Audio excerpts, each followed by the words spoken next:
Hello and welcome to another video and podcast from fantasyfootballscout.co.uk. My name is David and today I'm joined by Mark as the two of us do our very best to replace the ever entertaining Az and Sam on FPL Q&A. I don't know if we can guarantee quite as many shenanigans, but Az is not feeling too well.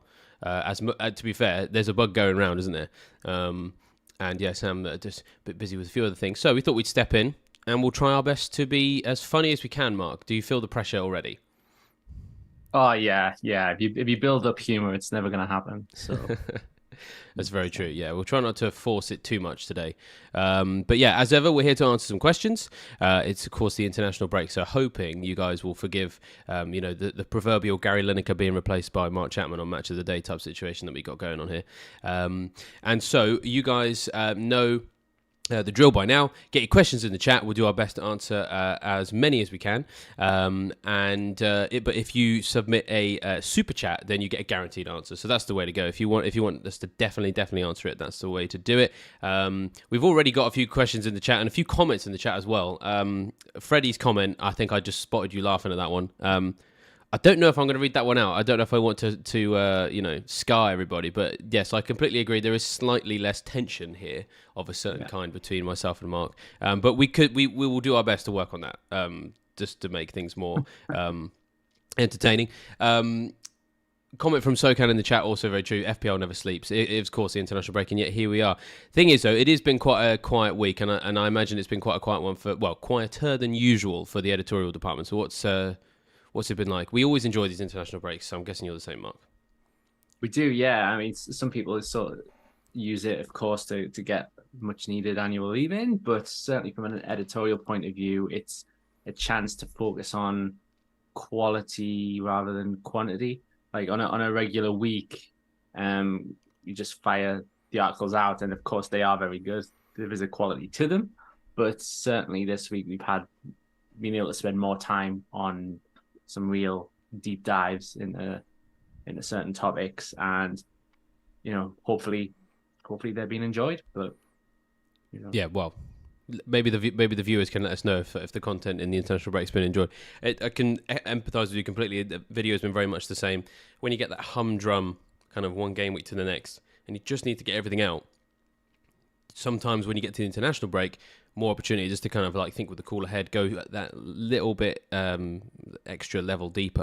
And we've done a few videos of that myself. So I've done one on Cole Palmer, for example, Pedro Neto. I've just finished recording one on Erling Haaland as well. The do you go with him? Do you go without? I can't believe we're even talking about it, but we are. So we've got to answer those questions, and we've done some good data dives on that. I'm anticipating there'll be some questions on that today, so it'll be interesting to see what people get in touch with. But yeah, before we dive into the questions, we've got, as ever, lots of housekeeping to get through. So first things first, of course, is that if you've not already signed up for your Fantasy Football Scout membership, the international break is one of the best times to do it. Because if you're bored with the fact that there's no Premier League football on, then of course having access to the members area, a good opportunity to go in and sort of play around with the tools and the tables and the maps there will be very, very useful. You can still save up to 30% on those pre-season prices as well. Furthermore, we are also very grateful for the fact that we've been nominated for Best in Fantasy Football Editorial. So if you would like to vote for us in the final voting, I actually don't know when that ends. I do apologise. Mark may have more of an idea. But get your votes in for us if you would like to. Of course, we appreciate any support. And finally, we have, of course, a message from our sponsor. Today's video is sponsored by Betway. It is the principal betting partner of West Ham and betting partner of Brighton. On Fridays, they announce heroes for the weekend. Bet £10 on player markets, top scorer of the heroes, and they will credit a £1 free bet for every point up to £20. They're also running giveaways, which include shirts for West Ham and Brighton. We know not everyone gambles, which is something we take very seriously. That's why on our website we have a filter. It means you can opt out of the gambling ads. And for those who do enjoy it, do so responsibly and safely. There's more info about Betway in the description. You have to be 18 and over.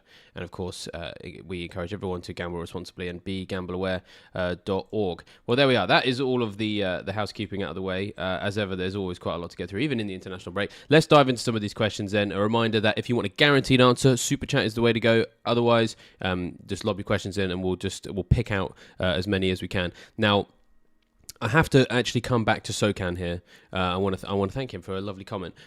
Apparently, my name is Mr. David Yammy Defence. I'm guessing he means Jammy Defence because I had Van de Ven this week. I had Anderson the week before.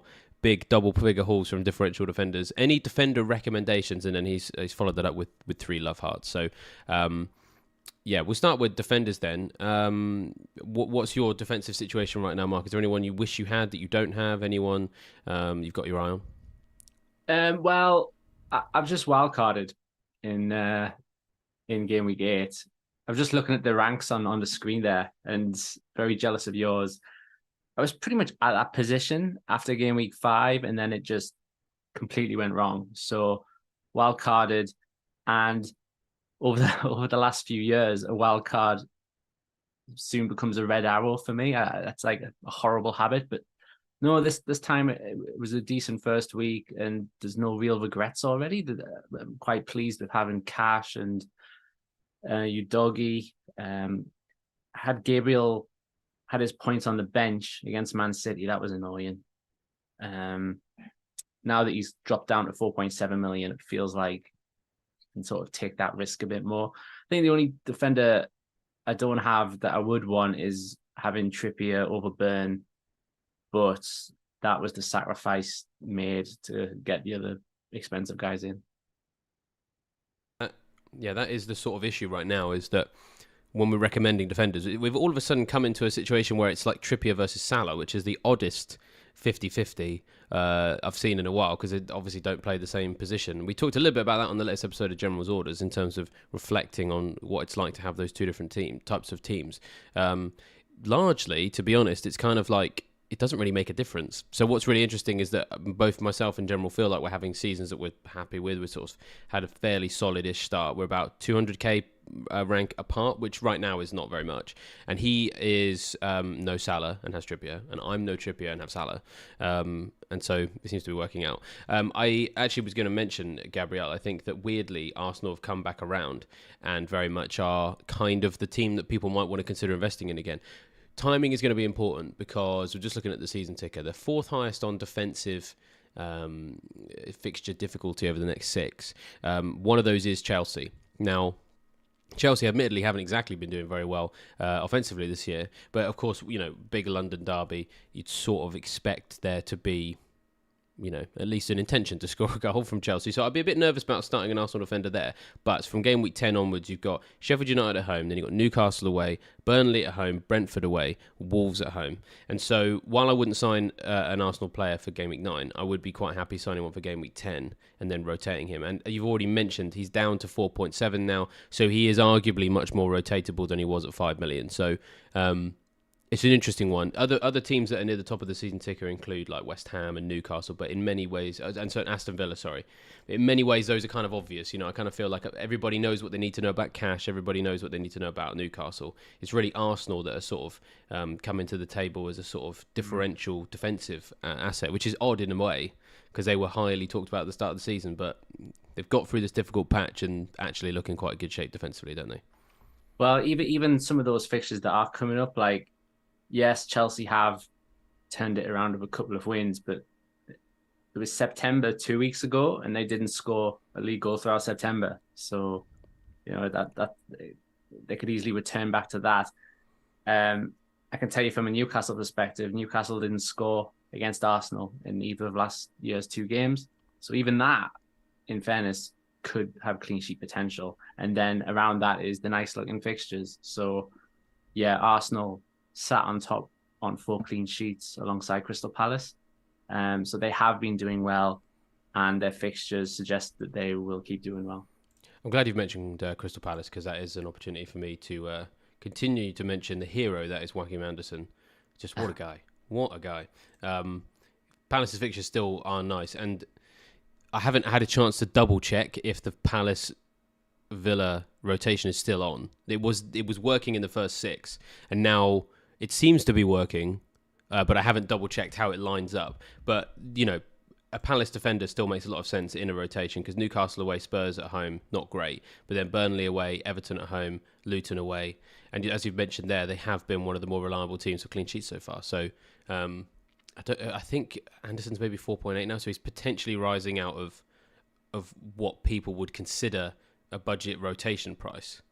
But I think Gay's still 4.5, either of the fullbacks maybe. And by the way, don't think I'm trying to put people off Anderson, like, get your hands off, he's mine. That's not, I'm happy to share him. It's just that as he gets more expensive, he just might not be as realistic for people. So, do consider Crystal Palace. Let's move on to a question that I've seen in a lot of places, actually. We've talked about Arsenal, a team that was sort of in demand, and then they weren't, and then they might be again. Another team like that is Brighton. Started the season with those really nice first 3 fixtures, gone off the boil from an FPL perspective, with a couple of, they performed better than we expected. And so now when their fixtures are coming back good again, interest in Mitoma, for example. So, N says, Son or Maddison down to Mitoma in game week 10. So what do you make of that one, Mark? Well, the only problem with that is we've already seen Mitoma on this day that he was benched, he did come on and score twice, but if we assume that won't always happen, we've already seen from De Zerbi throughout the squad that he's going to rotate. And while FPL managers might see those nice games as a time to jump on Brighton players, De Zerbi might see those games as a good time to rotate. So it's hard to say, really. I do quite like Mitoma. Started off the season with him, but there's such a competitive market right now, those midfield spots, that somebody has to miss out. And if Mitoma's not guaranteed the minutes every week, then there's logic to not go in that route. But he is a good option because Brighton are such an attacking team. Underlying stats are good. The goal scored is. I don't think any team is at both ends of the pitch. No team's been involved in more goals than Brighton. So it's not good news for their defense. But going forward, they've got nobody to fear.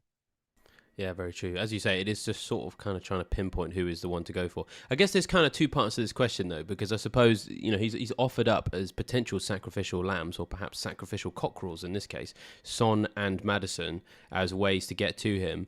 And there are a number of people already looking at ways of getting off that double up, and myself included. I don't have Saka right now, and Son feels like the obvious way to get back to him once I've got these tricky Arsenal fixtures out of the way. Maybe we've got a clearer picture of his injury situation. Game week 10, Arsenal, of course, at home to Sheffield United. So that's something I'm thinking of. We obviously don't know what the rest of his team is, but I suppose, as I said, the second half of the question here is, let's just say, for example, that let's imagine a parallel universe where we know Mitoma is going to start, because I know that that's a challenging one, but whoever it is, let's say it's a Brighton midfielder, do you use your Spurs midfielders to go there, or are there other players who are sort of, let's say, in the template that you feel are more worthy of being sacrificed for a Mitoma? Effectively, it's kind of like a, do I hold the Spurs double up or not, I guess, is part 2 of the question. Yeah, because the other argument you can make with Spurs is, even if you're planning to take their players out in a few weeks' time, you could argue that the way they are right now, sort of top of the league, unbeaten, that their players, you probably shouldn't be selling their players at all. Arguably, there's a bit of fixture proofness to them. So selling them at all, never mind moving them to Mitoma, that could be quite difficult to pull off. But if you're talking about other midfielders like Diaby or Bowen or someone like that, or Mbumo, could they be moved to Mitoma? Those are sort of fair moves to make, I would say. And Burmo is probably the most likely player on my team to become Mitoma if that needs to happen.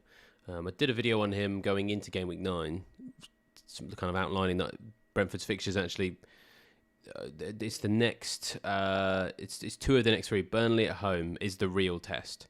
If I get nothing from him there, and then of course you get that switch for Brighton in Game Week 10, that seems to be like when I would do it. If Burmo gets back to what he's good at, getting points, getting penalties, etc. against Burnley, then it makes me more inclined to maybe hold him against West Ham in Game Week 11, because West Ham's defence has actually been quite poor this season. Areola is kind of papering over the cracks, which you could argue is the job of a goalkeeper anyway, but everyone is different, right? With Spurs guys, I'm looking at them being my Saka, and then if I want Mitoma, it'll be Mbumo, and I need more information. Let's see how regular we feel Matoma will be. Let's see how reliable Mbeumo can get back to. Is kind of the things I'm looking out for there. Can I just add, right? I'm just seeing myself on the camera there, and the faces I'm pulling, they look so angry. I'm sorry, like on the inside, it's happy and it's agreement, but on the camera it just looks horrible. So sorry, that's just the thinking face. You've got resting unhappy face. Everybody knows what that's actually called, but I'm not saying it on this. Yeah. It's okay. Everybody is guilty of that at some point in their life. I sort of have it as well. I've often been accused when I'm hanging out with friends of being sort of like grumpy and sort of or looking grumpy and sort of a bit fed up, and I'm like, no, I'm fine. I'm just kind of sat here contented inside my head. But if I look upset, well, maybe that's your fault. No, I'm joking. Well, let's see if we can cheer you up a little bit. On the outside as well, by talking about the Magpies, talking about Newcastle. We've got a question from FPL Bighead who says, any chance that Anderson from Newcastle will continue getting minutes? Now, he was talked about a lot in pre-season, wasn't he? He was doing really well in the summer. But I think we kind of anticipated he probably wasn't going to start most games when the Premier League came around. But there has been a slight bump of late. So, yeah, what do you think there? Yeah, he's... I think last season he was sort of being hyped up and big things were expected, but he just didn't get the minutes because there was no European competition and the guys in midfield were doing a good job and there wasn't really much rotation going on. But yeah, he had a good preseason, more competitions, a few injuries, and he started the last 4 league games in a row. And there's so few 4.5-ish midfielders out there. So I can totally get why Anderson is being considered, but I don't think beyond the international break, when the injuries clear up, I don't think he's going to continue getting these minutes. Joe Linton's going to come back. Joe Willock, hopefully. He's been a bit forgotten because he hasn't played this season, but he's a big player and he should be back soon-ish. So no, I wouldn't say Anderson keeps getting these minutes. And really, the real Mr. Anderson, of course, is Jay Anderson over at Crystal Palace. Let's not forget that. That as well. Yeah, let's stick with Newcastle then, because one of the questions that has come in quite a lot, and I had loads of questions about him specifically on the Neto video I did a couple of days ago. Anthony Gordon or Neto, because it is a bit of an either or. You don't really want to have both because they're kind of in the same price point, and nobody really wants to. We'll refer to them as 5.5 million midfielders. I know that they're not. They've risen slightly out of that category, but that's where they are. Nobody really wants them both. Probably want one or maximum. But it's quite hard to pick between them in many ways. You can be biased, by the way. If you want to turn around and shout away the lads, and start singing Anthony Gordon's name, that's fine. I can do the Neto counterpoint. But is this an issue that you've had in your team? So I off the top of my head, I can't recall who you've got in your midfield. I don't know if you've got either of them or considered them. Got Neto. Okay. Oh, interesting. Okay. It did well. I sort of picked it and was really reluctant. I was thinking, not this again. Don't really believe in him as good as he's been. But in fairness, he did get an assist in the first match, so he's got Bournemouth next. So yeah, that's going okay. Gordon was definitely being considered. And then when he was suspended at the weekend, just play Archer. Although it would have been nice if Gabriel 4-4-2 in hindsight. But yeah, Gordon's an interesting option now that he's back from suspension and Barnes is still injured for a couple more months. He's another one who's had a great summer and he's come back a transformed player. And yeah, he is a very good option. Arguably the pick off the midfielders around that 5-5 area. Him and Neto are the two standout options. But I wouldn't say he's guaranteed minutes though, because when Joe Linton does come back and Willock does come back, those two in particular had this habit last season of one of them would be on the left wing, one of them would be left of the midfield three, and they just keep swapping throughout the match, and that worked really well. So once they're both back, that could definitely be brought back into play, and Gordon could be rested for some of the Champions League matches. But he probably will get most minutes and most starts. So biasness aside, maybe Gordon over Neto. Yeah, you did very well there. You did a very good job of remaining objective. I appreciated that. I think I'm Neto over Gordon just because there's a few things. So the fixtures are better for Wolves, so they're higher than Newcastle on the season ticker at the moment for attacking potential over the next 6. Bournemouth away, then they do face each other, and actually, to be honest, in that game, I would prefer Gordon. But then, Wolves also have Sheffield United away, Spurs at home, Fulham away, Arsenal away. That is better than Newcastle's fixtures because they've got to play Arsenal, Chelsea, Man United, Crystal Palace as well. They've got to get past the real Mr. Anderson, which is harder than many think. So there are more challenging fixtures with Newcastle. They've got more plates to spin. The interesting thing about Neto, and I will obviously just do a little bit of a preview of the video I did the other day. If you want more information on Neto specifically, go watch that. But he's obviously heavily involved in the set pieces, and Bournemouth and Sheffield United, 2 of his next 3 opponents, are in the bottom 3 for chances conceded from set plays so far this season. Neto is more of an assist man.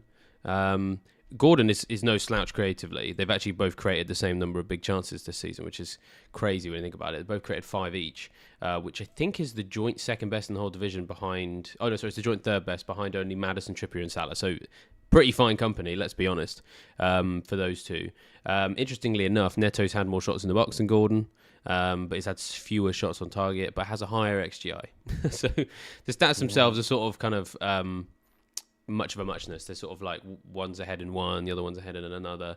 But I think the fixtures are better for Neto, and I think Neto hasn't blanked. He hasn't blanked in 6 matches either, so he's on a good streak. He's so much more important to that team as well. And that's not to say that Gordon's not good, but Newcastle clearly have much better strength and depth, which for FPL expected minutes is not a good thing.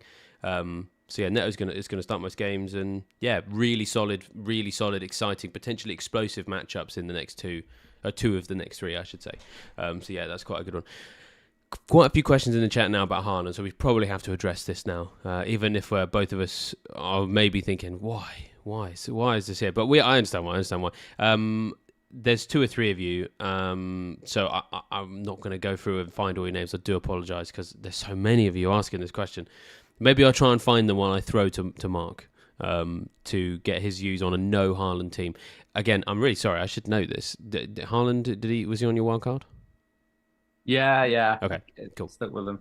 Okay, yeah. So obviously, I'm going to guess you are someone who wants to hold Haaland. But did it ever cross your mind to go without him on that wild card? And what would you say to people considering getting rid of him? Well, I was nervous when I was writing that piece for Scout, asking could managers go without Haaland. I was trying not to let the bias come through too much because in my head, I've never considered it at all. But you had to play devil's advocate and play both sides a bit. But no, I never really considered it because ultimately, even though I think he's got 1 goal in 5 all competitions, so it is a bit poor for him. I think he had a spell like this last season, and then he replied in Erling Haaland style. So I'm pretty confident it's going to happen again. Brighton might even captain him against Brighton, such as their defense right now. So the question is, what could you do with that money? If you go for Alvarez over Haaland and you've got 7 million spare there, what can you do with that? And I don't know, just in my opinion, like I don't want Trent. I don't want Fernandes because there's so many other good midfielders out there. Maybe Trippier, but that doesn't use much of the 7 million. So money-wise, it wasn't urgent, and his ownership is so high that, yeah, we don't benefit from his hauls because so many have him, but you'll certainly feel it if you don't have him. Yeah, that's the thing. It's a defensive move in many ways. Still, just to clarify, it was Janil and Cesar Jr. who asked about this. So thank you for the question. You are keeping us honest in many ways because, as Marc says, he did an article on it recently. If you've not had a chance to go read that, it is fantastic. Go and have a look. I've just finished recording a video on that, which is going out later tonight. And we both, by the sounds of it, had the same problem. We're both sat there, Haaland owners. We got no intention of getting rid of him, and we absolutely have to try and give the other side of the coin as strong a case as we can. But it's very hard. It's really difficult to really entertain it. And if I'm honest, I'm actually largely looking forward to the next couple of game weeks when I'm probably also going to captain Haaland quite a lot of the time because there's so many people moving away from him. I think that it's a dangerous time. As you said, he responded really well to that. I think it was 1 goal in 4 games between, what was it, something like 14 and 18 last season, and then it was like 80 points or something stupid in the 8 games that came after that, like 9 goals, 4 assists, crazy numbers. And the big thing for me is Rodri's back. You know, like in many ways, the blanks we've seen in the last 2 games have come because he's not been there. One of the things I went into in this video is the difference between Man City's numbers in pretty much every aspect of football. Defensively, possession-wise, creativity, goal threat, everything dived off a cliff for those 2 games, even though that run contained Wolves. It did contain Arsenal, but it did also contain Wolves. So the drop-off shouldn't have been as big as it was. Such is Rodri's importance to the team. So when you look at the numbers for Haaland and City in the games, like on one side, games 1 through 6 where he's in the team and the numbers are insane, and then when he's not there, they're terrible. It means that from Gameweek 9, we should actually be expecting Man City and Haaland to operate like they did in Game Weeks 1 through 6, because Rodri's coming back.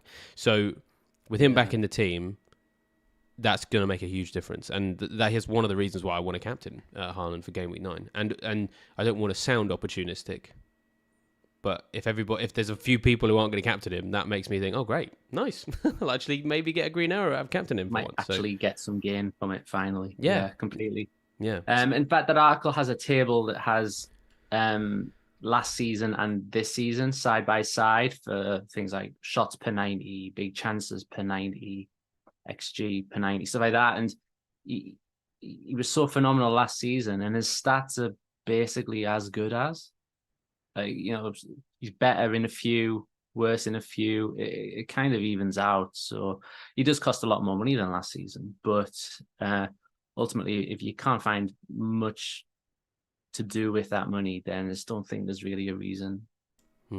So you have to bet against him. I think that's the thing, is even if you can build a decent team, it's what you stand to lose if he hauls.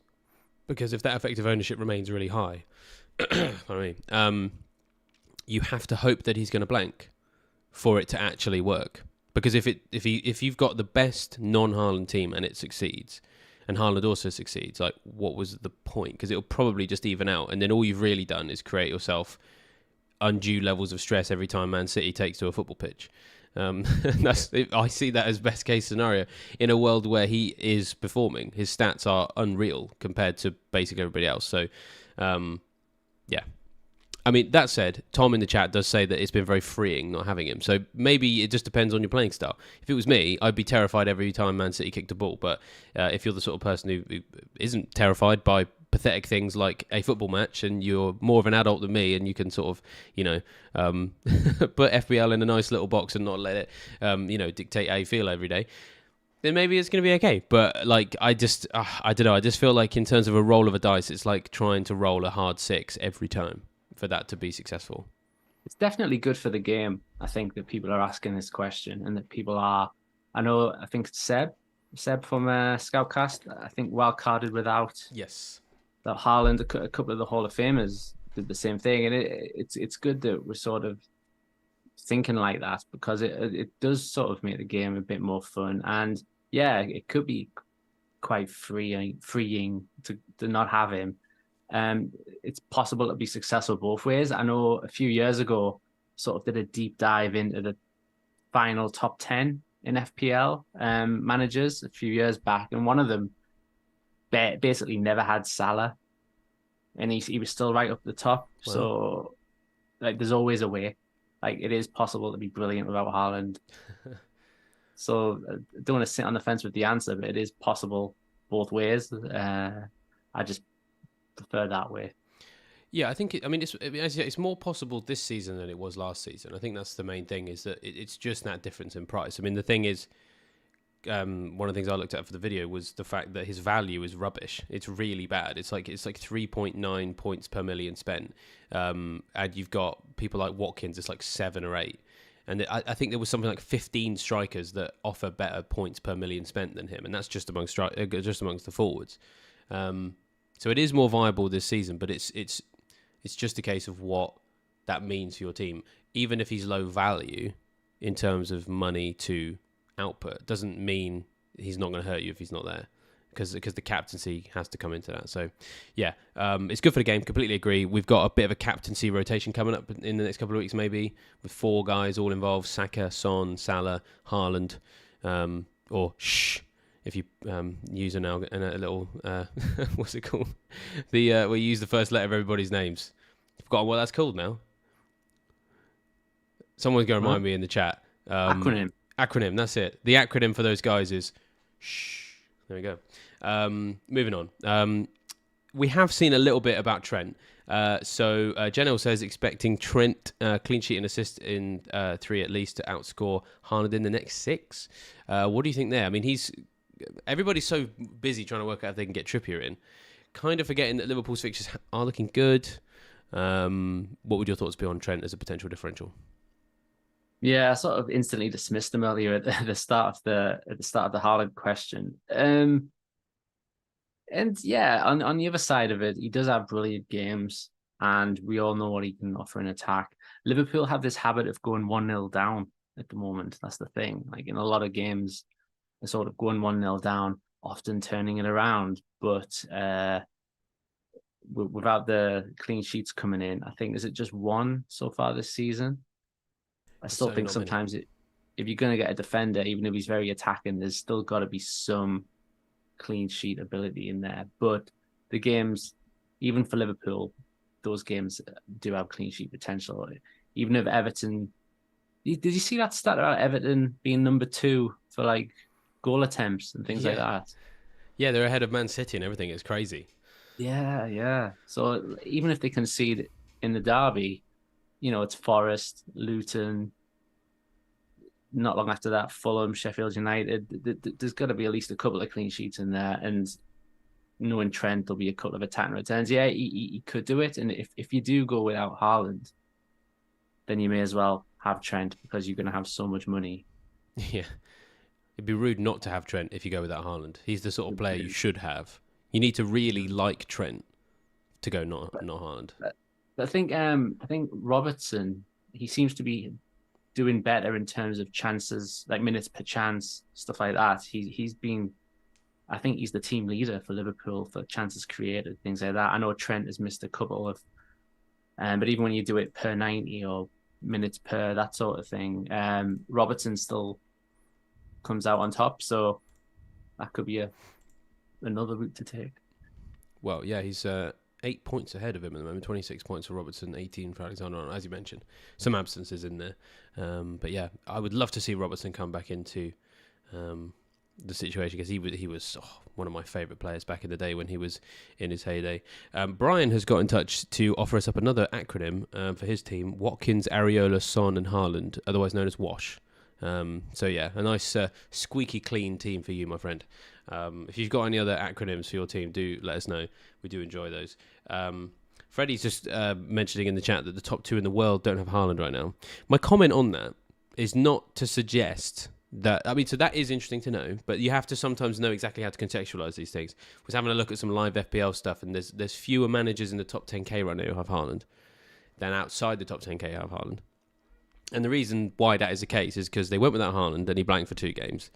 That's kind of why. And that, in my opinion, doesn't mean necessarily that going without Haaland is the right strategy. It just means that it was rewarding for people over the last 2. What we're trying to assess is it going to continue to be rewarding in the future? And I would argue that with Rodri back in the team, I just don't think it will be. I'll keep an eye on that.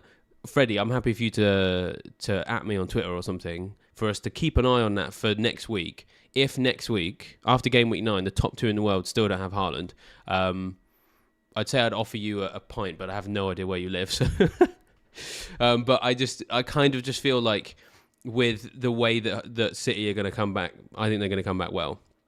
It's always basically kind of indicative of the past rather than necessarily indicative of the future. Like, for example, right now, the top 10k is going to be filled with people who play triple captains, bench boosts, free hits, and time will show that playing them at that time was probably the wrong decision. So that's more of an extreme example because I don't think Haaland, without Haaland over the last 2, was the wrong decision. it was one that worked, obviously, but it's just how much longevity is there to that idea.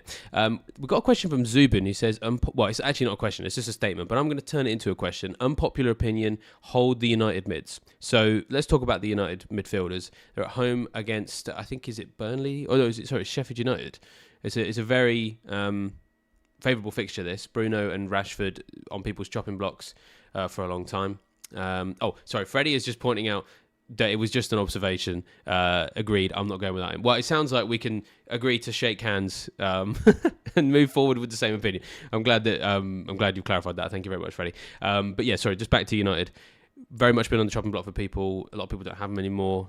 A lot of people have held on to them because they've showed some promise and just not quite delivered. And this Sheffield United game is not helpful, is it? So, what would you do? These guys. Until the wild card last week, it was one of those who just kept on to them both, just thinking every single week, well, this game they'll do it. This game they have the fixture this week. They have the fixture this week, but they just never did. So yeah, like Sheffield United could truly be the fixture, and like if you're not wild carding this week, you may as well keep them one more time, but. Beyond that, I think Luton is soon after, but see, there's so many midfielders out there. Like, if you have one or two of these Manchester United midfielders, is that restricting Tottenham? Is that going to restrict Saka?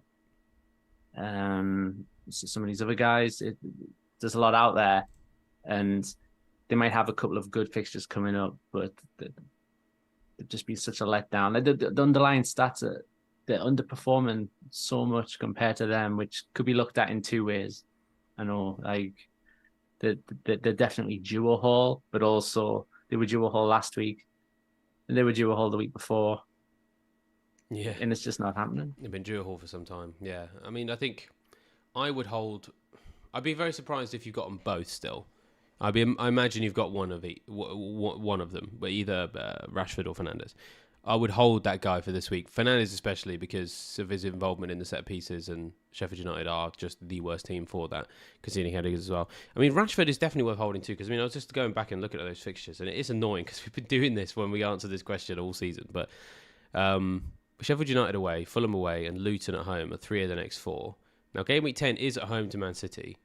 Now, the thing about Manchester derbies is that the form book... I mean, with all the derbies, to be honest, the form book goes out the window. We've seen United be in terrible form and then go and stun Man City at the Etihad. I think if this game was at the Etihad, I'd be more inclined to hold a Rashford. I think there's still possible opportunities here for a United attacker, just simply because it's the derby. I'm not seeing anything in Man City that makes me think they're particularly susceptible to United right now. It's derby day. But it's at Old Trafford, so yeah, I don't know. Rashford is more likely to be the sort of player who can punish Man City because he's a fast attacking winger who can get behind defences. It's a tricky one. Fernandes is an easier hold because of the next game coming up, and Fulham and Luton are not exactly great from defending set pieces. It's an annoying place to be. I can say this with some freedom because I don't own them, but I think I would hold them. Tom O'Connell says, I feel Haaland is going to take off at some point. Still waiting. So, I mean, no one's going to sign him right now, but have you got your eye on him? Hoping it'll help out in some way? I thought about it in the wildcard week. Just was so desperate for decent forwards, but like outside of Haaland, Watkins, Alvarez, and did think about that as a way to cover those two midfielders. But he's risen in price twice and hasn't brought in any returns yet, which I find interesting. Yeah. Maybe people think it's Haaland. It's like when you buy Haaland off Wish. Yeah. Maybe, although mixing the red for light blue that's true. But yeah, so he's risen pricing twice, which shows that people maybe are expecting him to finally take off. Yeah, but if there's a reason why you can't have Watkins and sort of don't want to double up with Alvarez, yeah, he could be the next. He could be the next one after that, perhaps. He's interesting differential. I'm hoping he does something at some point because, yeah, it'd be nice to own him, I think. Been a while since there's been a decent United forward for us to own at that sort of price. We'll take one more question, which is a bit more open-ended, but a little bit different to usual, which is why I want to take it. It's from Benjamin Walsh, who simply says, why is FPL so addictive? So I'm keeping you on your toes with this one. Not normally the kind of question we'd face. So yeah, take us away, Mark, with some psychology. Why is FPL so addictive? Yeah, that's a man who doesn't know. He's like, I hate this game. well, honestly, I really, in a way, do, but in a way, don't. It's a tough one. Why is it so addictive? I think when you think about it, it's a free game with millions of others, and even if you have a good season, there's still going to be like thousands who have done better. So when you break it down like that, and all the stress it puts you through on the weekends, and all the checking the live score apps, it does make you think, why are we doing this? Probably should be promoting our content a bit more. I was going to say, no wonder you looked earlier on. You felt you looked angry. If anything, this was a counselling session, and we just let all the viewers in. Yeah, exactly. On the one hand, why are we doing this? On the other hand, please keep checking out Scout. Yeah, why is it so addictive? Because we love football, and the human brain is naturally competitive. Well, if you're in mini leagues with mates and stuff, that's an obvious reason, isn't it? You want to beat your mates. I love that there was such a stressed look on your face. Like, was I convinced? Like, we love football. Was that convincing enough? But I totally understand. I understand. It is like a game of love and hate, that's for sure. It's like when a certain betting company, their catchphrase was, it matters more when there's money on it. Yeah. Like the FPL, it's like, well, the boring, like Crystal Palace 0, Nottingham Forest 0, suddenly matters. Yeah. Well, replace, in that little analogy, money with pride, which arguably is a stronger currency for most human beings, to be honest. Sushant says in the chat, it's just the rush of having picked a correct call. FPL Gov says it's a game within a game, plus the rise and fall helps it look like a stock market. And Greg Frost says it's basically free gambling, which, I think we could agree with all of those. You're absolutely right, as in I think I agree with you in that the human brain is naturally competitive. I think FPL is where I think we probably all got into it as a gateway was with our mates. We all are much more geared towards a good OR now because, the game has just moved on in a way that sort of, worked out really nicely for the Premier League and for Fantasy Football Scout, we have to say as well. But where we all got into it was you always wanted to feel like you were the guy that understood football better than all of your mates did. If you were the one that could accurately predict a game or whatever, you felt big. You would be watching the game and you'd say, I think this is going to be 3-2. And one of your mates would say, I think it's going to be 2-1 to the other team. Another one says it's going to be a draw. And then 3-2 is exactly the score that happened. You almost feel like within that realm of sort of like football culture that you've almost kind of like, achieved an extra point of status. That's kind of what's going around your brain. And so FPL is a really good way of gamifying and rewarding that particular part of the human brain, and then it can culminate in, as Freddie says, magic moments like beating your boss on the last day to take the prize money for your mini league, things like that. And I notice now that Mark is actually deliberately holding his cheeks out to make it look like he's actually smiling. So clearly, I've done my job properly. It just looked so horrible, the face. Anyway, yeah. It's just, I'm going to have to sort that out. Yeah, but yeah, beating your boss on the last day, absolutely. Stuff like that. And also the reply from Sushant, the rush of having picked a correct call. Like, it's nice to feel like you're knowledgeable. It's to sort of, to have a thought, apply logic to that decision, and then watch that decision pay off. Like, that is nice. That it makes you feel good about yourself maybe when it works. So a bit of self-confidence from that as well, because you probably grew up thinking, I love football, I'm a football expert. Every football fans are saying, we all think we're experts, don't we, really? And this is a way of kind of it's validation, isn't it? That. Yeah. It is just worth pointing out. I'm just going to get slightly serious for a second here as well. Sometimes people do lean into that a bit too much. I'm not necessarily saying that's me or you, but I know there's people out there who sort of as much as it going well is a sense of validation, sometimes the sense of it going badly can have the exact opposite effect. And bearing in mind, we've had like Mental Health Day this week, and if you've not seen that incredible video that Norwich City have done, please go and watch it, because it's possibly the best advert I've ever seen in football to really encourage people to talk about their mental health. I would always encourage people to make sure that you are coming to FPL in the right way. If you're using FPL as a bit of a crutch when you don't feel so well, it's never going to help, because there are so many peaks and troughs, and the fluctuation of one emotion to the other, it can often make any pre-existing sort of like issues you were perhaps dealing with like worse. It's always best to come to FPL when you're already well and in a good place. And so, as I said, do take this week as an opportunity to have a bit of a rest, some of your decision making, access some support services out there if mental health is something that you've got concerns about. And there's some really, really good push on points from that Norwich City video if you're looking for some actionable ways to really chase that up. So yeah, I thought I'd just add that in, because it's important to always talk about that as well. So yeah, and a nice little comment there on the end from Shushant referring to we do also have some FPL heroes as well, like the man behind me, John Lundstrom. So it does give us the opportunity to glorify certain individuals even more than we did before. So we do always enjoy that. Well, I think we'll leave it there. I think we've got through a lot of issues there. Hopefully you guys found that useful. What are you going to be doing with the rest of your international break, Mark? What articles can we expect on site in the next couple of days? Well, certainly today we've done a frisking the fixtures for the good teams, and gonna just halfway through one for the bad looking fixtures, which does feature some of the teams that we've been looking at today. And yeah, going forward, as we say, it's probably going to be fewer articles, but with more content, more depth to them over the weekend and stuff. I know the other guys have got some good stuff planned, and as a Saturday and Sunday, don't know what to do with that spare time, but really want to make the most of it. Yeah, you have to see people, engage with actual human beings instead of spreadsheets, right? Stuff like that. I guess sounds exhausting. Something like, got to make the most of this. But then we've got another one in November, so yeah, it's nice. What are your plans? Well, I may treat myself to a Warhammer tournament on Sunday, I think. I don't know. It's been a little bit of a while. It's been a few weeks since I last played.